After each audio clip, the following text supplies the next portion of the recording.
William Arlotti pour le Fashion Post avec Yvon Jacqueline. Les parfums Marly, c'est une promesse, c'est un retour vers le passé pour réinventer le présent. Comment cette aventure est-elle née ? Cette aventure est née de Julien Sprecher, qui est le créateur, fondateur de la marque, qui est un passionné d'histoire, qui a grandi au milieu des parfums. Et naturellement, il s'est dirigé vers la création d'une marque de haute parfumerie dédiée qui rend hommage aux phases du XVIIIe siècle sous Louis XV, où Louis XV a réellement transformé le parfum d'une manière beaucoup plus moderne, telle qu'on la connaît aujourd'hui. C'est notamment sous son règne que Grasse a été créé, qu'il avait plus de 2000 chevaux, donc notre univers est aussi autour des chevaux. Donc ça retrace vraiment, ça regroupe les passions de Julien Sprecher, donc le créateur, et on rend hommage au faste du XVIIIe siècle, de la France, du luxe français d'antan, d'une manière très moderne. Le parfum, les lumières, l'alchimie, la révélation. Comment justement votre proposition est facettée par rapport à la gamme ? On a 4 axes qui sont différents, on a des boisés, on a des hespéridés, mais vous allez m'en dire plus. En fait, chacune de nos créations apporte quelque chose de différent. Donc, si vous parcourez l'ensemble des gammes, vous allez tomber amoureux de 2, 3 fragrances.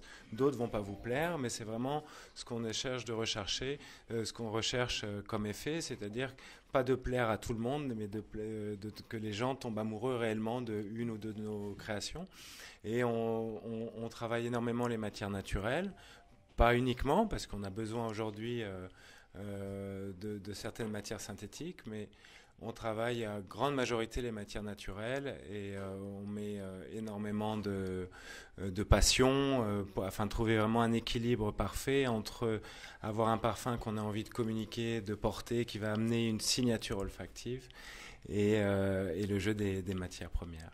On est dans la révélation à travers un portrait. Aujourd'hui, le secteur du parfum a été racheté par les lessiviers, Procter & Gamble, Unilever, des molécules synthétiques. Vous rentrez en résistance quelque part avec votre proposition. Alors on rentre pas en résistance. À la limite, ils ne font que travailler pour nous, parce que nous, on est un parti pris, on a une véritable identité, donc on voulait se différencier.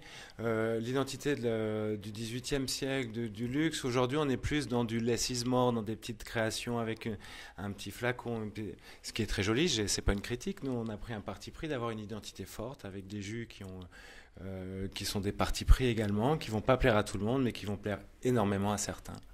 C'est une affirmation qui signe une différence. En tout cas, on donne rendez-vous à tout le monde rue Cambon, dans cet écrin en noir et blanc qui nous emmène vers une histoire. J'étais ravi de vous rencontrer et j'espère vous retrouver pour de prochaines aventures sensibles, olfactives, alchimiques, de belles révélations. C'était William Arlotti pour le Fashion Post. Merci beaucoup.